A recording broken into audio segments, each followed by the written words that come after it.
ሾርት ከት ምናምን የመውደድ ሜንታሊቲ ነው ማስተውለው ሐቂቃውን ለመናገር እኔ ልጆች አባት ነኝና ልጆች ምን ያህል እንደሚያደክሙ እረዳለሁ በተለይ እናቶች ግን ካልደከምክለት የሆነ ነገር ውጤት ያመጣል ወይ ሾርት ከት ማለት በቃ የሆነ ባቋራጭ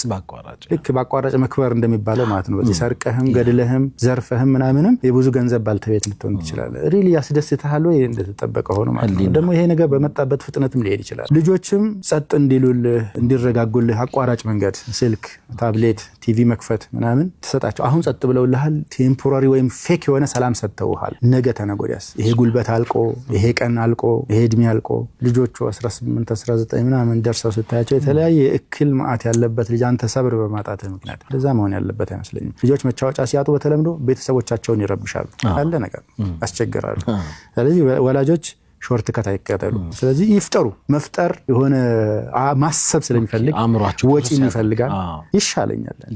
መጫወቻዎችን ግዛ መጫወቻ ቦታዎችን ፋሲሊቴት አድርግ ልጆች ዘና ፈታ ሊሉበት የሚችሉበትን እድሎች ፍጠር ዋጋ ያስከፍላል ይሄ ነፃ አይደለም ይሄንን ዋጋ ክፈል